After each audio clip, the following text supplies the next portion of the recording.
Alright YouTube, so for this vlog I'll be revisiting a topic I really enjoy talking about, Pokemon tattoos. So I found a Reddit forum full of a Pokemon tattoo artist, or at least a tattoo artist who's done a lot of Pokemon, and I thought the work was super cool, so I want to give my opinions and review on a few of them that really stood out to me.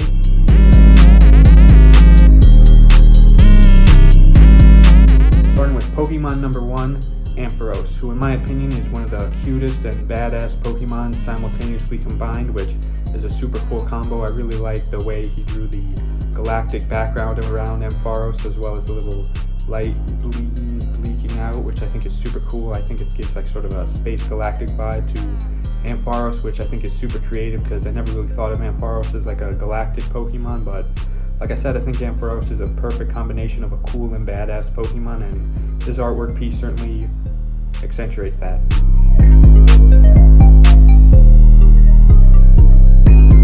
Next up for number 2, we have Pokemon Spinda, who's a Pokemon I haven't really noticed too much or paid too much attention to, though I do like its gimmick of no Spindas are the same, which I think is very interesting, and I think this design is cool and kind of cute too. I really like the vibrancy and colorfulness of this design.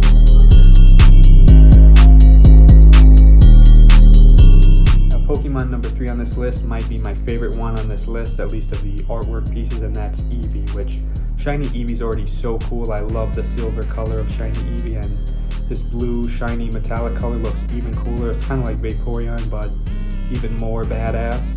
And also Eevee's just like, the cutest ever.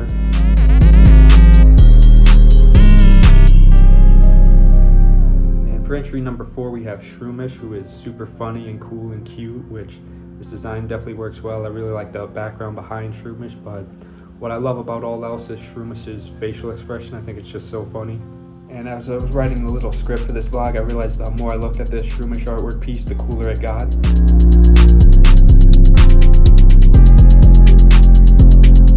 And for number 5, we have Starmie, who is definitely one of the most creative and cool Pokemon from the first generation, as well as arguably ever in my opinion, because although Starmie's design is not elaborate or over the top, I don't think it needs to be, because I think Starmie's just like, a perfect design Pokemon. Not my favorite design ever, but really cool looking, but also shows that unlike some other Pokemon who I'm not going to call out, you don't need to make a Pokemon super complex, elaborated design to have it be creative and badass. I think Starmie demonstrates that well. I love the rainbow galactic cosmic beam coming out of Starmie's center eye, and what I really never thought of Starmie as like sort of a galactic alien Pokemon, but that does make perfect sense. Maybe Starmie came from the galaxy and landed in the ocean, which there's so much unexplored depth to the ocean, as you know that by my favorite Pokemon Lantern.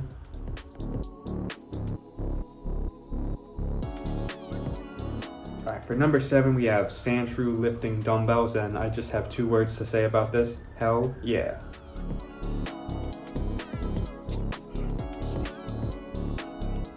Next up we have Snorlax, who although I don't like him quite as much as Munchlax, I do think Snorlax is really funny and cute, similar to Munchlax. Not the same amount of cuteness or humor as to Munchlax, but this design definitely shows that Snorlax is a funny Pokemon. I love how he's getting up and it's like, this super epic thing, because Snorlax is a sleepyhead for sure.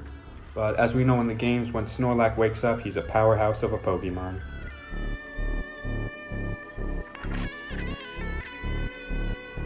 So last but not least, we have Scizor riding a skateboard, which is epic. I think it works well with Scizor's typing well of being a steel bug type Pokemon, because I know I draw Scizor like using fires because it's kind of like a contrast of his weakness to his advantage, but I think this is just as creative. I would imagine the skateboard is sort of a personal customization for whoever the tattoo is for, and I really respect that and admire this creative dedication, because I never really thought of Scizor as like a skater, but it makes sense.